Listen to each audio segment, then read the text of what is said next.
Brasil, un país con una superficie estimada en más de 8.5 millones de kilómetros cuadrados, una población aproximada de 190 millones de habitantes, el quinto país más grande del mundo en área total, bañado por el monumental Océano Atlántico y cuna de grandes futbolistas. Sin embargo, no siempre fue así.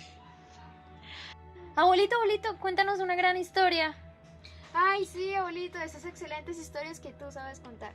Siéntense, mis pequeñas, porque la historia que escucharán a continuación sucedió en Brasil por allá llegando a los años de 1964.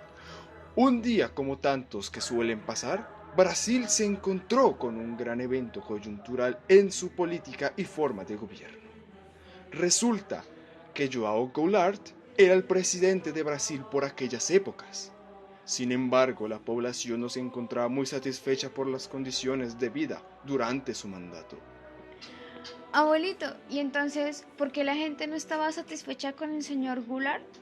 Porque la inflación apareció, más problemas económicos, el bipartidismo, las guerras ideológicas, los derechistas e izquierdistas. Y la principal razón, se especula que Goulart llevaría a Brasil por los mismos caminos de Cuba. Abuelo, ¿y luego qué caminos tenía Cuba? Ay, mi niña, eran comunistas y todos creían que Goulart convertiría en Brasil en un país comunista. Ya debes de saber que Cuba sembró en todos los países latinoamericanos el deseo de la revolución. Ahora todo tiene sentido. ¿Y qué pasó después? Como siempre lo he dicho, las dictaduras no son para nada buenas. Primero, porque suspendieron la constitución brasileña y los militares crearon los actos constitucionales como reemplazo a la constitución. Para que no me pregunten, un acto constitucional son normas o decretos que impusieron durante la dictadura. También suprimieron los otros partidos políticos que habían en ese estado. A todos los comunistas u opositores les quitaron sus cargos del Congreso.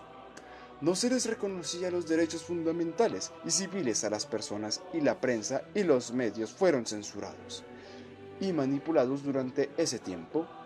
Eso no fue nada.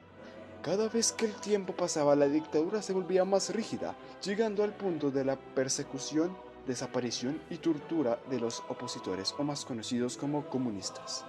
Inclusive, se llegaron a presentar reformas económicas y tributarias, todo porque querían de Brasil una economía intervencionista. Y abuelo, ¿al fin qué pasó? ¿Quién quedó en el cargo de la presidencia brasileña? Pues, como el golpe de Estado lo hicieron las Fuerzas Armadas de ese país, se formó allí la dictadura militar brasileña, cuyo dictador fue el militar Humberto Branco. Bueno, pero al menos tengo buenas noticias. Su dictadura no duró mucho. En realidad, se prolongó hasta 1967. Abuelo, cuéntanos cómo era Brasil después de una dictadura. Los empresarios, la Iglesia Católica y algunos propietarios rurales. ¡Ay! Y se me olvidaba algunos líderes gobernantes como Carlos Lacerda. Y déjenme decirles que Estados Unidos también tuvo un papel muy importante. ¿Cómo les parece que prestaron apoyo naval en el Océano Atlántico por si Goulart o algún impostor se resistía al golpe de Estado? Me los imagino yo celebrando porque no tuvieron un segundo país con ideas comunistas. Uy, no, abuelo, qué feo vivir así en un país donde pasen tantas injusticias. Bueno, abuelo, veo que esas dictaduras son unos monstruos sociales. ¿Cómo lo derrotaron? ¿Cómo terminaron semejante forma de gobernar? Niños, pasó lo siguiente. El señor Humberto Branco entró en pugna con el militar Arthur da Costa de Silva. Ambos tuvieron diferencias ideológicas porque Branco pensaba en una dictadura transitoria en la cual devolvería la capacidad de mando político a los civiles. Eso sí, que ningún comunista se hiciera presente. Pero el señor Costa de Silva quería prolongar la dictadura e incluso endurecerla más. ¿Y cómo acabó todo esto?